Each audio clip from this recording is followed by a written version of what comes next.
Hello everyone, welcome to ज्ञान IQ। आप सभी का बहुत बहुत स्वागत है। और काफ़ी टाइम से कुछ बच्चे रिक्वेस्ट कर रहे थे कि मैम आप EVS की सीरीज़ नहीं लेकर आ रही हैं KVS PRT के लिए। सो उन्हीं बच्चों के लिए स्पेशल मैं लेकर आई हूँ, क्योंकि देखिए DSSB की वैकेंसीज़ बीच में आ गई। पेपर के लिए थोड़ा सा प्रैक्टिस कराने के लिए क्वेश्चन टाइप करने पड़ रहे हैं, तो उसमें बहुत सारा टाइम चला जाता है। करीबन 2 घंटे लग जाते हैं, 2 से ढाई घंटे एक PPT प्रिपेयर करने में, उसको प्रिपेयर करके फिर रिकॉर्ड करने में, फिर एडिटिंग करने में। इस वजह से थोड़ा सा टाइम नहीं होता, इसीलिए मैं हर चीज़ एक साथ नहीं चला सकती हूँ, है ना। लेकिन ये है कि कुछ KVS का चलता रहेगा, कुछ DSSB का चलता रहेगा। सो इस सेक्शन में हम बेसिकली क्या करेंगे, हम एक नया टॉपिक स्टार्ट करेंगे, क्योंकि जो पॉलिटी वाला पार्ट था वो ऑलमोस्ट मैंने आपको कंप्लीट करा दिया है। मतलब अगर ग्राम सभा रहती है, जैसे ग्राम सभा के लिए कुछ लोगों ने रिक्वेस्ट की थी कि अलग से कराऊं, उसको अलग से कराऊंगी, थोड़े नोट्स प्रिपेयर करने में टाइम लग रहा है, ठीक है। तो पॉलिटी जो है, पॉलिटी ऑलमोस्ट हमारा कवर हो चुका है। मैं आपको भी सिलेबस दिखा दूंगी। आज मैं स्टार्ट कर रही हूँ एक नया सेक्शन, जिसमें हम basically common diseases, communicable and deficiency diseases के बारे में पढ़ेंगे। तो देखिए, ये भी आपका पार्ट्स में चलेगा। आज ये पार्ट 1 है, क्योंकि ये टॉपिक भी छोटा नहीं है, इसको भी काफ़ी बड़े लेवल पर मुझे समझाना पड़ेगा, ताकि आपके नोट्स अच्छे से बन जाएं और आपको चीज़ें क्लियर हो जाएं। तो आज हम पार्ट 1 को देखेंगे। इसमें हम बेसिकली डिजीजेस की बात करेंगे, टाइप्स ऑफ डिजीजेस की बात करेंगे, इनके सोर्सेज की बात करेंगे, और बाद में जो है हम communicable, non communicable, deficiency diseases को साथ साथ कवर कर लेंगे। Okay, so I think 15th section है। अगर जो लोग नए जुड़े हैं, जिन लोगों ने पहली बार ये वीडियो देखी है, तो प्लीज़ आप चैनल को सब्सक्राइब कर ले, लाइक और शेयर कर ले, क्योंकि इससे मैं भी मोटिवेट होती हूँ। देखिए, सिंपल सी बात है, जब आप काम करते हैं, आपको उस काम का कुछ इंसेंटिव मिलता है, तो ऑब्वियसली आप मोटिवेट होते हैं। इसलिए मैं आपको ये चीज़ें बोलती हूँ, बाकी आपकी मर्जी है। तो चलिए एक बार मैं आपको सिलेबस का आउटलुक दे देती हूँ। देखिए, सिलेबस में हमने क्या क्या कवर कर लिया है, ये सब ये पूरा सेक्शन जो है ऑलमोस्ट मैं कवर कर चुकी हूँ। ऑलमोस्ट मीन्स मेरा कहने का मतलब है कि हमेशा एक स्कोप तो रहता है ना बुक से पढ़ने का। तो जब तक आप बुक से नॉलेज ढंग से नहीं लेंगे, तो आपको नॉलेज नहीं मिलेगी। दूसरी चीज़, कुछ बच्चे NCERT के लिए पूछ रहे थे कि NCERT में कौन कौन से चैप्टर कहाँ से क्या क्या टॉपिक लिया है आपने। मैंने NCERT को ज़्यादा फॉलो नहीं किया है। आप लोग खुद देखिए एक बार पॉलिटी की बुक्स उठाकर कि ये कौन कौन से चैप्टर आपके वहाँ से कवर हो रहे हैं, और प्लस मेरी जो वीडियोज़ हैं आप उनको देख लीजिए, आपका सिलेबस बिल्कुल कवर हो जाएगा। अब हम ये नया सेक्शन स्टार्ट करेंगे, जिसमें common diseases, deficiency disease and communicable disease and prevention के बारे में हम बात करेंगे। तो चलिए बिना समय गवाए हम अपनी वीडियो को आज स्टार्ट करेंगे। सबसे पहले डिजीजेस की बात जब हम करते हैं, बेसिकली बीमारी कह लीजिए या रोग कह लीजिए डिजीजेस को, लेकिन उससे पहले हमें एक बार हेल्थ की बात करना बहुत ज़रूरी है कि अगर बीमारी है तो बीमारी ना होके जो हमारी हेल्थ होती है वो क्या होती है। जब हम हेल्दी इंसान की बात करते हैं तो क्या बात करते हैं। देखिए, health has been described as a state of complete physical, mental and social wellbeing. अगर हम देखें तो एक हेल्दी इंसान की पहचान है कि वो फिजिकली भी फिट होगा, मेंटली भी फिट होगा, और सोशल वेलबींग भी उसका काफ़ी अच्छा होगा। यानी कि उसकी जो शारीरिक हालत है, उसकी मानसिक हालत है, और जो उसकी सामाजिक हालत है, वो सारी ही ठीक होनी चाहिए। अगर इनमें से कोई एक फैक्टर भी लैक कर रहा है, एक फैक्टर की भी कमी है, तो हम ये नहीं कह सकते कि वो इंसान जो है वो हेल्दी है। ओके, तो फिजिकल में तो आप समझ ही गए होंगे, शारीरिक की बात हो रही है। तो यहाँ पर ऑब्वियसली अगर आप दिन भर खा पी कर जस्ट लेटे ही रहते हैं और मोटापा बढ़ता जा रहा है और काफ़ी चीज़ें हो रही हैं, आप एक्सरसाइज नहीं कर रहे हैं, आप एक फिटनेस के लिए, अपने शरीर को फिट रखने के लिए कुछ कर नहीं रहे हैं, तो आप अपनी बीमारियों को बुलावा दे रहे हैं बेसिकली, है ना। तो फिजिकली फिट रहना जो है बहुत ज़रूरी है। फिजिकल फिटनेस के लिए आपको डेली एक्सरसाइज करनी चाहिए, योगा करनी चाहिए, एक बैलेंस्ड डाइट रखनी चाहिए, है ना। बैलेंस्ड डाइट की बात आती है तो हम क्यों कहते हैं एक बैलेंस्ड डाइट खानी चाहिए, इसमें प्रोटीन, विटामिन सब आपके प्रॉपर हो। वो इसीलिए बोला जाता है ताकि आप फिजिकली जो है फिट रहें, और किसी भी चीज़ को आपको ज़्यादा में नहीं लेना है। जैसे कि देखिए, मीठा जो लोग बहुत ज़्यादा खाते हैं, डायबिटीज़ हो जाती है, या स्मोकिंग जो बहुत ज़्यादा लोग करते हैं तो उनके साथ कुछ और दिक्कतें हो जाती हैं। तो ये चीज़ें हैं। मेंटल हेल्थ की बात करें तो मीन्स हमारा जो मानसिक दिमाग, मतलब दिमाग की बात है, ये मेंटल हेल्थ को जो है, हालांकि ट्रेडिशनल वे से ही मेंटल हेल्थ को इतनी तवज्जो नहीं दी जाती थी। फिजिकल वेलबींग को ही हम लोग ठीक मान लेते हैं, लेकिन मेंटल हेल्थ की मैं आपको एग्जांपल दूंगी कि आज के टाइम में जो सुसाइड्स हो रहे हैं, ठीक है, सुसाइड्स हो रहे हैं, वो क्यों हो रहे हैं? क्योंकि we are not mentally fit. हम मेंटली फिट है ही नहीं, हम इतना स्ट्रेस लेकर चल रहे हैं, हम इतनी सारी चीज़ें दिमाग में लेकर चल रहे हैं, स्ट्रेस हो जाता है, डिप्रेशन हो जाता है, एंग्जाइटी होती है, ये सब आपकी मेंटल हेल्थ से रिलेटेड है। तो अपने आप को मेंटली फिट रखना भी बहुत ज़रूरी है। जब हम सोशल वेलबींग की बात करते हैं कि सामाजिक रूप से जो आपके संबंध हैं, आपके जो टाइज हैं आपके अपनों के साथ, अपने फ्रेंड्स के साथ, मतलब आपकी ज़िंदगी में आप के पास एक सोशल एनवायरनमेंट, एक पॉजिटिव सोशल एनवायरनमेंट होना भी बहुत जरूरी है। और ये तभी होगा जब आप पॉजिटिव रहेंगे। अगर आप पॉजिटिव अप्रोच लेकर सबके साथ मिलते हैं, बात करते हैं, उनके साथ व्यवहार करते हैं, तो आपकी सोशल वेलबींग भी बहुत अच्छी होगी। यानी कि आप सोशली भी वेलबींग, कहने का मतलब है कि आप सामाजिक रूप से भी बिल्कुल परफेक्ट रहेंगे। तो हेल्थ जो है वो उसमें ये सारी फैक्टर्स आते हैं। अगर कोई इंसान सामाजिक रूप से बिल्कुल डिप्रेस्ड है, आप कह सकते हैं कि उसको समाज ने हाशिए पर रख दिया है, कोई लोग उसको चिढ़ा रहे हैं बहुत ज्यादा, उसको सोसाइटी में एलिनेट कर दिया है, उसको अलग थलग कर दिया है सोसाइटी से, वो अकेला रहता है, तो ये सारी चीजें सोशल वेलबींग के खिलाफ है। मेंटल हेल्थ के लिए हमें कोशिश करनी चाहिए कि हम मेंटल एक्टिविटीज करें या फिर ध्यान लगाएं, जो भी है, अगर आपको स्ट्रेस वगैरह भी है। और फिजिकल के लिए तो मैं आपको बता ही चुकी हूँ। तो कहने का मतलब है कि इन सब का कॉम्बिनेशन जो है हेल्दी पर्सन का निर्माण करता है। तो ये तो हमने कर ली हेल्थ की बात। हालांकि एक जनरल बात थी, इसमें कोई साइंटिफिक फैक्ट्स या कुछ ऐसा कुछ था नहीं, तो इसमें आपको याद करने की ज्यादा जरूरत नहीं है। अब हम अपने मेन मुद्दे पर आते हैं, जो है डिजीज। देखिए, क्योंकि मैंने कहा अगर एक इंसान हेल्दी नहीं है तो क्या है, वो मतलब रोगी है, हम ये कह सकते हैं उसको। डिजीज को हिंदी में रोग बोलते हैं, बीमारी भी बोल सकते हैं आप, या फिर हिंदी मीडियम वाले बच्चों को ज्यादा अच्छे से पता होगा। मेरा साइंस बैकग्राउंड इंग्लिश से था, तो मैं थोड़ा सा इसमें हिंदी में कंफर्टेबल नहीं हूँ, but you all are comfortable, so you can write the meaning of disease in comment section also. तो डिजीज का मतलब रोग होता है।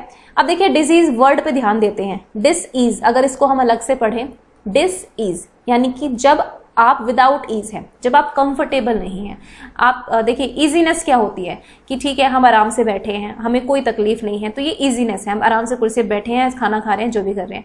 अब किसी ने आपको एक टांग पर खड़ा कर दिया है ना, एक टांग पर खड़ा कर दिया, तो अब आप विदाउट ईज हो गए हैं, यानी कि आप अब कंफर्टेबल नहीं रहेंगे। थोड़ी देर के लिए रहेंगे, हो सकता है 5 मिनट 10 मिनट, जितनी आपको आदत है आप कर सकते हैं तो ठीक है, वरना एक लेवल के बाद आप विदाउट ईज हो जाएंगे, यानी कि आपको एक तरह की बीमारी सी हो जाएगी, अरे पैर नीचे करना है, मतलब स्ट्रेस है ना आपके दिमाग में कि पैर टांग जो है मैं ऊपर करके खड़ा हूं या खड़ी हूं।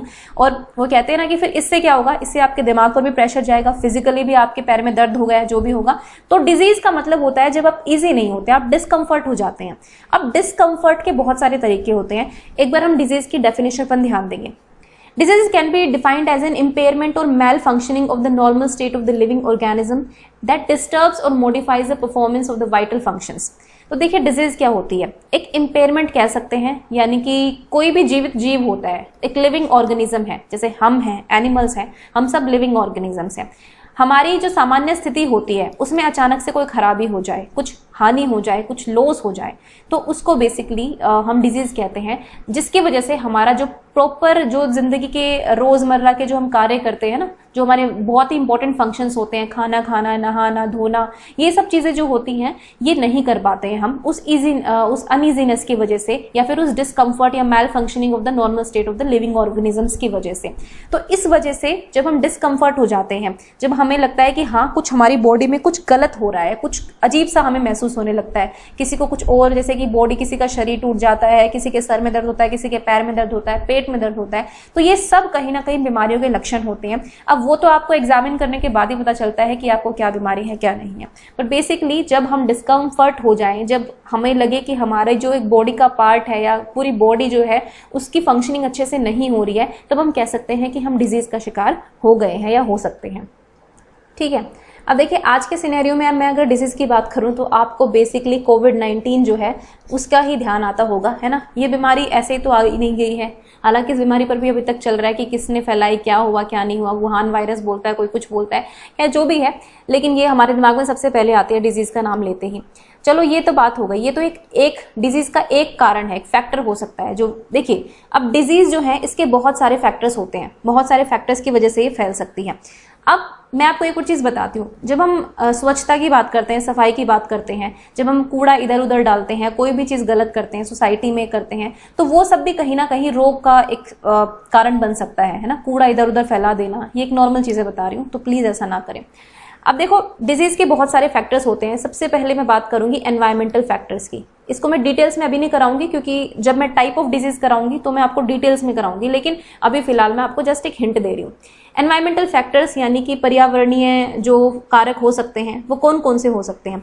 अगर बच्चों को, मान लीजिए एक बच्चा है, उसका जन्म हुआ बहुत ही गरीब परिवार में, ऐसे परिवार में जहां पे उसको खाना भी ढंग से नहीं मिल रहा है ना, तो न्यूट्रिशन जो है उसकी कमी है, तो ये उसके एनवायरमेंटल फैक्टर का पार्ट है। और एक बच्चा है जिसको न्यूट्रिशन तो छोड़ो, मतलब इतने सारे खाने की वैरायटी पूछो तो 50 तरह की वैरायटी उसके सामने डेली पेश की जाती है, ऐसे अंबानी के बच्चों के लिए आप कह सकते हो, है ना। तो उन बच्चों को जो है न्यूट्रिशन पूरा मिल रहा है। तो जो ये गरीब बच्चा है और ये जो अमीर बच्चा है, इन दोनों में फर्क तो आएगा ही ना। ये एनवायरमेंट का फैक्टर है कि उसको एनवायरमेंट ऐसा मिला जहां पर प्रॉपर, चाहे वो आप इकोनॉमिक एनवायरमेंट कह लीजिए, जो भी एनवायरमेंट कह लीजिए, वहां पर उसको प्रॉपर न्यूट्रिशन नहीं मिल रहा है, बैलेंस डाइट का वो नहीं ले रहा है बैलेंस डाइट, और एक तरफ इस बच्चे को सब कुछ मिल रहा है। तो ऑब्वियसली इस बच्चे के बीमार होने के चांसेस बहुत ज्यादा हैं और इसके बहुत कम है। ओके, लेकिन इस बच्चे के बीमार होने के कारण हो सकते हैं, बट वो जेनेटिक फैक्टर और दूसरे रीजन हो सकते हैं। बट मैं एक एनवायरमेंटल फैक्टर की बात कर रही हूँ कि न्यूट्रिशन की बात हो गई। उसके बाद हम बात करते हैं एनवायरमेंट फैक्टर्स में क्लाइमेट की। क्लाइमेट यानी कि जो हमारा मौसम होता है, मौसम का परिवर्तन होता है, तब भी हम बीमार हो जाते हैं। ऐसे कि मौसम चेंज होता है तो सर्दी, खांसी, जुकाम ये सब बहुत आम हो जाता है ना। फिर मच्छरों का जब आतंक आता है तो डेंगू, मलेरिया, खैर वो अदर फैक्टर्स में जाएंगे। लेकिन मैं कह रही हूँ जब मौसम चेंज होता है तो हमें जो नॉर्मल खांसी, जुकाम, बुखार ये सब हो जाता है, ये भी हमारा एनवायरमेंट फैक्टर्स में आता है।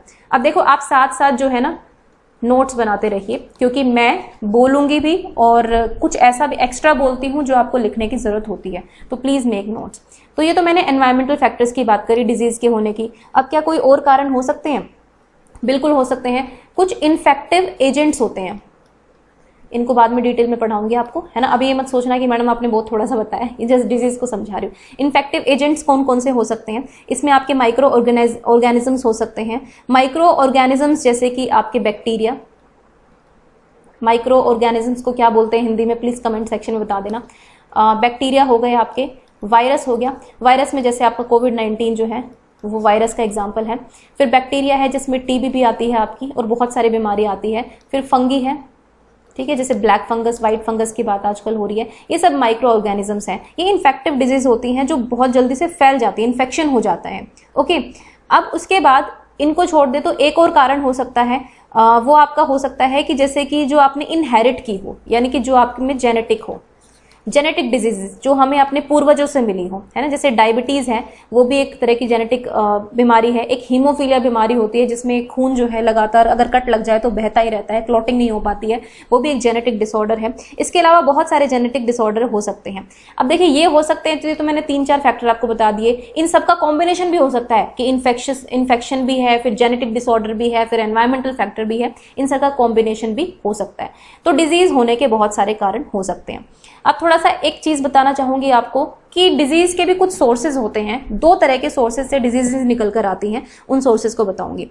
देखिए, कॉमनली 2 तरह के सोर्सेज होते हैं, जिसमें पहला होता है इंट्रिंसिक और इंटरनल फैक्टर्स और दूसरा होता है एक्सट्रिंसिक और एक्सटर्नल फैक्टर्स। नाम से ही आप समझ गए होंगे, आप साइकोलॉजी में पढ़ते हैं ना, इंट्रिंसिक मोटिवेशन और एक्सट्रिंसिक मोटिवेशन, तो हम उसकी बात यहाँ पर नहीं करेंगे। हम आंतरिक कारक और बाहरी कारक की बात करेंगे।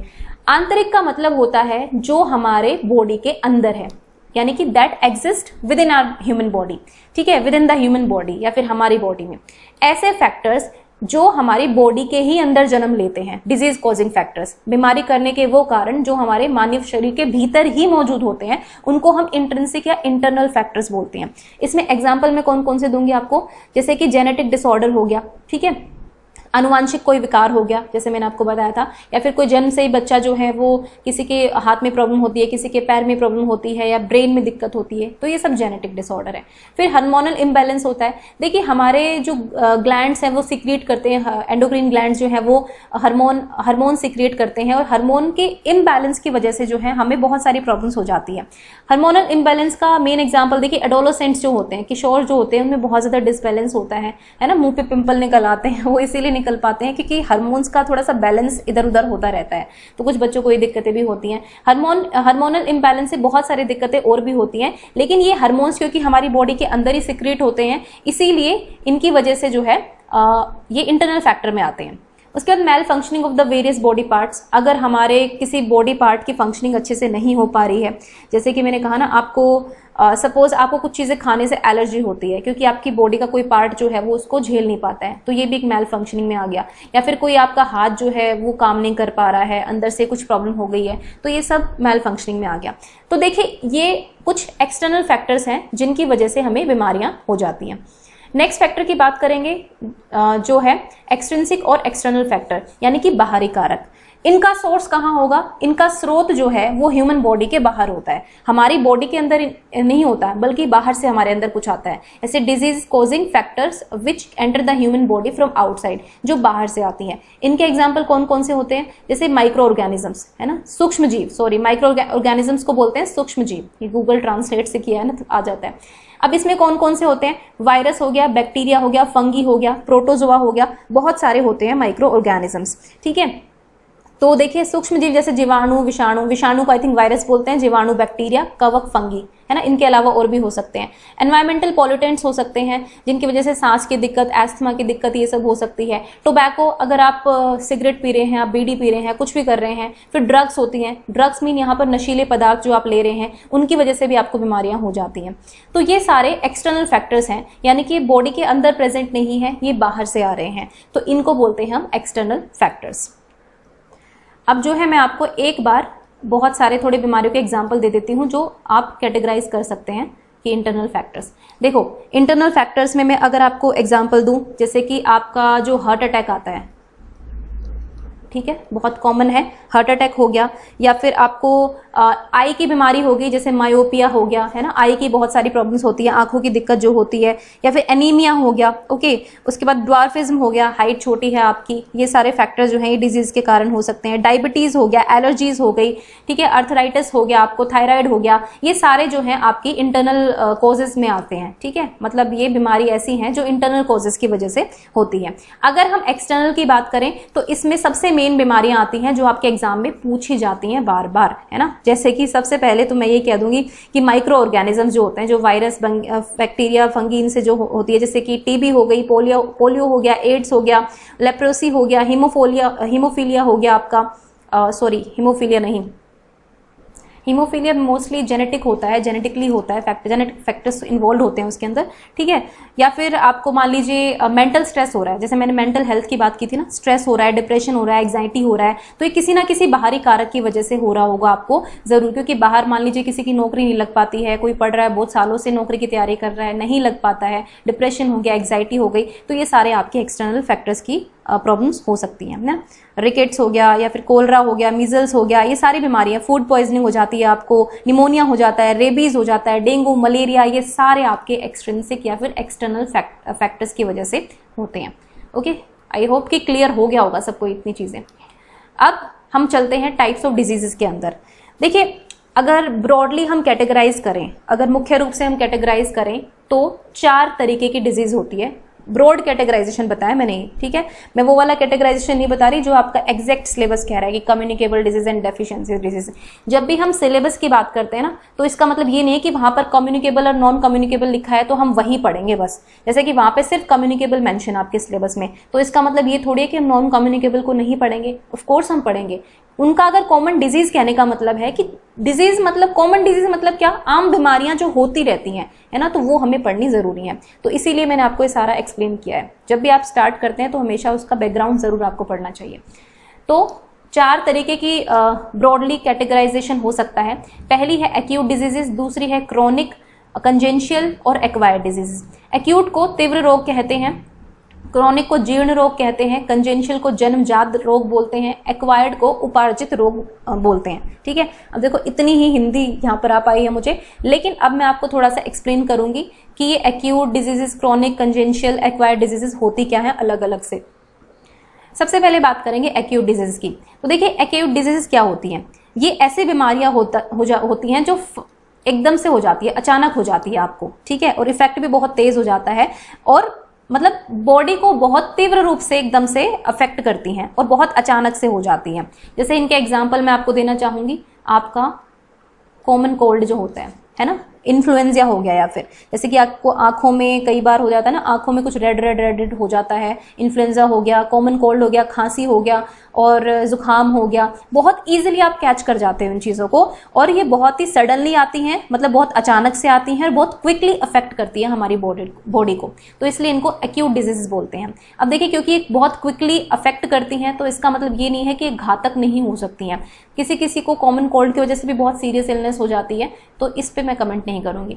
नेक्स्ट है क्रोनिक डिजीजेस, यानी कि जीर्ण रोग। अब ये क्या होती हैं, देखिए, एक्यूट डिजीज और क्रोनिक डिजीज का डिफरेंस हमें जानना जरूरी है। एक्यूट मतलब बहुत सडनली होती है, अचानक से होती है, और ये थोड़े कम समय के लिए होती है ना, थोड़े टाइम के लिए, यानी कि इनमें बहुत कम टाइम में जो है आप रिकवर कर जाते हैं।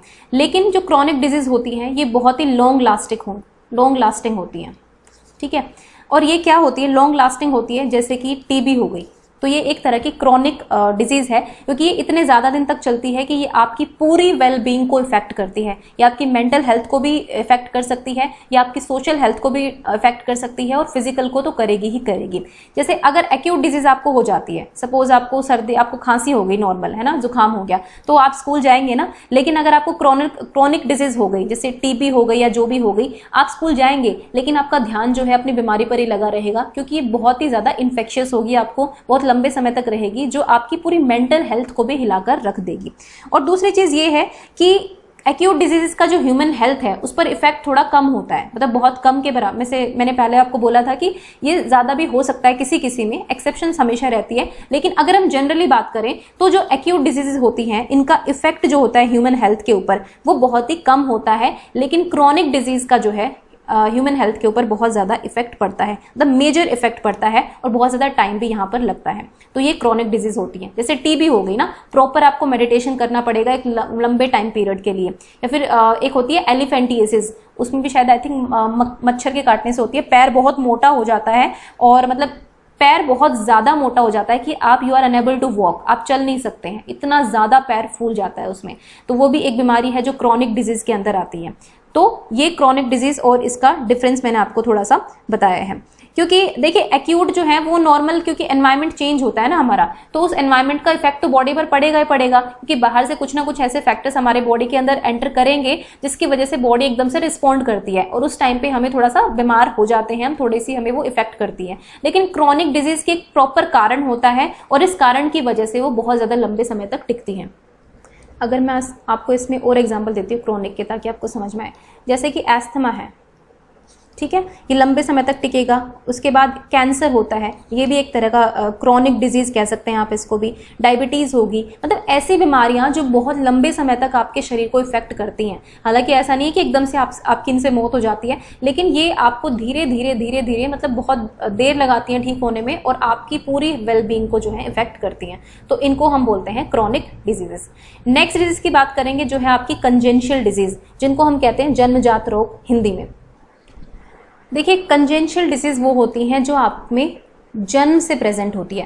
जैसे अगर मैं कहूं कि डायबिटीज का एग्जांपल दूं मैं आपको, है ना, डायबिटीज जो है वो जन्म से प्रेजेंट नहीं होती है, मतलब जन्म से हो भी सकती है, नहीं भी प्रेजेंट हो सकती है, लेकिन ये भी एक जेनेटिक डिसऑर्डर है। लेकिन कुछ लोगों को डायबिटीज बहुत लेट स्टेज पे जाकर होती है, 50+ में, तो हम ये नहीं कह सकते कि फुल फ्लेश्ड कंजेंशियल डिजीज है। कंजेंशियल डिजीज वो होती है जो जन्म से प्रेजेंट होती है। जैसे कि मान लीजिए किसी बच्चे के पैर में कोई प्रॉब्लम है, या फिर वो चल नहीं सकता है, पैर की एक हड्डी जो है वो गली हुई है, जो भी है, तो वो एक उसकी जन्मजात रोग उसको हम कह सकते हैं। और ये जो है आप, ये जो जेनेटिक जो प्रॉब्लम्स होती हैं, जेनेटिक डिसऑर्डर की वजह से ऐसा हो सकता है। या फिर हो सकता है कि जो बच्चा है उसका जो मेटाबॉलिक डिसऑर्डर है, मेटाबॉलिज्म है जो, वो अच्छे से काम नहीं कर रहा, उसमें डिसऑर्डर हो गया। या फिर किसी भी बॉडी ऑर्गन में जन्म से ही अगर कोई दिक्कत होती है तो उसकी वजह से बीमारी हो जाती है। तो ये जन्मजात रोग होता है जो जन्म से ही होता है, इनको हम बोलते हैं कंजेंशियल डिजीजेस। और अकॉर्डिंग टू WHO का ये मानना है कि जितने भी हमारे हार्ट डिफेक्ट्स होते हैं, दिल के रोग हो गए, या फिर जो हमारे न्यूरल डिफेक्ट्स होते हैं, जो ब्रेन के हिस्से में यानी कि दिमाग में जो प्रॉब्लम्स होती हैं, न्यूरल ट्यूब्स जो होती हैं, उसमें कोई भी डिफेक्ट होता है, या फिर डाउन सिंड्रोम एक बीमारी है जिसको आप उसमें डिसेबिलिटी एक्ट में भी पढ़ते हैं, डाउन सिंड्रोम को, वो भी एक जन्मजात रोग है। तो हार्ट की डिजीजेस सबसे ज्यादा पाई जाती हैं जन्मजात रोग में, उसके बाद न्यूरल डिफेक्ट्स भी बहुत ज्यादा पाए जाते हैं। तो ये कंजेंशियल डिजीज मतलब जो जन्म से ही बच्चे के अंदर प्रेजेंट होती है, इनको हम कंजेंशियल डिजीजेस बोलते हैं। अब हम बातें हैं सबसे important, very important acquired diseases के ऊपर, क्योंकि ये सेक्शन आपके लिए बहुत इंपॉर्टेंट रहने वाला है। एक्वायर्ड डिजीज मतलब उपार्जित रोग, जिनको हमने एक्वायर किया है। एक्वायर का मतलब जिनको हमने ग्रहण किया है और बर्थ के बाद वो हमारे शरीर में एंटर करा है, जिन बीमारियों ने, है ना। तो इसमें एक्वायर्ड डिजीज में आपकी दो तरह की डिजीज होती हैं। एक तो होती है आपकी कम्युनिकेबल डिजीज, जिनको हम इन्फेक्शियस भी बोल सकते हैं, और दूसरी होती है आपकी नॉन इन्फेक्शियस डिजीज। ठीक है। तो कम्युनिकेबल को हम इन्फेक्शियस भी बोलते हैं और नॉन कम्युनिकेबल को हम नॉन इन्फेक्शियस भी बोलते हैं। कम्युनिकेबल को हम हिंदी में संचारी बोलते हैं और नॉन कम्युनिकेबल को हम क्या बताते हैं, गैर संचारी बोलेंगे इसको, ठीक है। अब अगर हम इन्फेक्शियस डिजीजेस की बात करें यानी कि कम्युनिकेबल की बात करें तो ये किसी ना किसी बायोलॉजिकल एजेंट्स की वजह से होती है जिनको हम पैथोजेंस बोलते हैं। कोई भी ऐसा एजेंट जैसे फंगी वायरस हो गया या फिर आपका बैक्टीरिया हो गया, प्रोटोजोआ हो गया, ठीक है, नेमेटोड्स हो गए, ये सारे जो हैं आपकी बॉडी में एंटर कर जाते हैं। जीवाणु, विषाणु या कवक, ये जब आपके शरीर में एंटर करते हैं, बायोलॉजिकल ऑब्वियसली एजेंट्स हैं बीमारी के, तो ये आपकी बॉडी में जो है ग्रो करना स्टार्ट कर देते हैं, बढ़ना स्टार्ट कर देते हैं। और जब ये बेकाबू रूप में हावी हो जाते हैं तो आपको बहुत ज्यादा प्रॉब्लम होने लग जाती है। और दूसरी चीज ये है कि ये जो कम्युनिकेबल डिजीजेज होती हैं, ये कम्युनिकेबल डिजीज जो है वो एक इंसान से दूसरे इंसान तक बहुत तेजी से फैलती हैं, एक इंसान से दूसरे इंसान तक, जैसे कि आपके फिजिकल कांटेक्ट के द्वारा, पानी के द्वारा, एयर के द्वारा, है ना। ऐसे बहुत सारे कॉजेज हो सकते हैं, जैसे फूड हो गया, फूड, वाटर, एयर, इनके द्वारा ये बहुत जल्दी फैलती है। ऐसे कोविड-19 है, वो एक कम्युनिकेबल या फिर इन्फेक्शियस डिजीज आप उसको बोल सकते हैं, क्योंकि वो हवा के द्वारा भी, वो खाने के द्वारा भी कई जगह से वो जो है फैल रही है, तो इसको हम एक कम्युनिकेबल डिजीज मानेंगे। अब आपको समझ में आ गया होगा, जो बायोलॉजिकल एजेंट्स या फिर जो जैविक जो एजेंट होते हैं या फिर जो पैथोजेंस होते हैं, वो हमारे शरीर में जब एंटर करते हैं तो वो अपने आप को मल्टीप्लाई कर लेते हैं, साथ ही साथ ये जो है एक इंसान से दूसरे इंसान की तरफ फैल सकती हैं। अगर हम नॉन कम्युनिकेबल डिजीज की बात करें तो देखिए इनको हम क्या बोलते हैं, इनको हम बेसिकली ऑर्गेनिक या फिर मेटाबॉलिक डिजीजेस बोलते हैं। ये नॉन इन्फेक्शियस डिजीज होती हैं क्योंकि ये उन्हीं इंसान में रहती है जिनके अंदर ये पैदा हुई है। समझ में आई बात? जैसे कि मान ली कोविड-19 है, कोविड-19 क्यों है इन्फेक्शियस? क्योंकि ये उसी इंसान में थोड़ी रही, इसने तो पूरे वर्ल्ड में फैला दिया इसको, मतलब कहने का मतलब बहुत जल्दी फैल गई रैपिडली। लेकिन नॉन कम्युनिकेबल डिजीजेस के साथ ऐसा नहीं है। इनमें जो है एक हेल्दी पर्सन, सपोज एक इन्फेक्टेड पर्सन है, वो एक हेल्दी पर्सन को ऐसे ही नहीं फैला सकता। ओके, कि ऐसा नहीं हो सकता कि मैं आपसे, अगर मुझे कोई बीमारी है ऐसी नॉन कम्युनिकेबल डिजीज है और मैं आपसे बात कर रही हूँ या फिर मैं छींक दिया या फिर कुछ हो गया तो उससे आपको भी फैल जाएगी, ऐसा नहीं होता है नॉन कम्युनिकेबल डिजीज में। अब दूसरी चीज मैं ये बताना चाहूंगी कि नॉन कम्युनिकेबल डिजीज के अंदर ही आती है आपकी डेफिशिएंसी डिजीजेस। ओके, यानी कि किसी चीज की कमी से होने वाले रोग। कमी के किस किस चीज की हो सकती है? हमारी बैलेंस्ड डाइट में जो डिफरेंट न्यूट्रिएंट्स होते हैं, जैसे कि आपके विटामिन्स हो गए, आपके प्रोटीन हो गया, ठीक है, उसके बाद आपके मिनरल्स हो गए, अगर इनकी कमी से, इन चीजों की कमी से कोई बीमारी होती है तो उसको हम डेफिशिएंसी डिजीज बोलते हैं, और ये भी नहीं फैलती हैं, तो ये नॉन कम्युनिकेबल डिजीज का ही पार्ट है। Okay, I hope I am clear to all of you. जैसे कैंसर हो गया, कैंसर भी एक तरह की ऐसी बीमारी है जो नॉन कम्युनिकेबल है, जो फैल नहीं सकती है एक इंसान से दूसरे इंसान तक। ठीक है, तो भाई ये 4 ब्रॉड कैटेगरीज हैं। अब हम अगले वीडियो में जो मैं लेकर आऊंगी उसमें आपको मैं कम्युनिकेबल, नॉन कम्युनिकेबल और डेफिशिएंसी डिजीजेस के बारे में बताऊंगी। साथ ही साथ एंटीबॉडीज, इम्यून सिस्टम, वैक्सीनेशन, ये सब इसका पार्ट होगा, और ये आपको साइंस में भी फायदे में रहेगा, क्योंकि मैं सोच रही हूँ कि इसको एक साइंटिफिक नजरिए से भी कर लिया जाए और ईवीएस के पर्सपेक्टिव से भी कर लिया जाए, ताकि आपका साइंस का भी पोर्शन कंप्लीट हो जाए इसमें और ईवीएस का भी, और साथ ही साथ ये पार्ट आपका जीके का पोर्शन तो बनाता ही बनाता है। तो एक वीडियो से, 2 वीडियो से बहुत सारे फायदे आपको होने वाले हैं। ठीक है, तो आज की वीडियो में बस इतना ही। इसके नेक्स्ट पार्ट में हम इनको डिटेल में डिस्कस करेंगे, communicable and non communicable disease को। थैंक यू फॉर वॉचिंग ज्ञान IQ and please subscribe the channel. Thank you.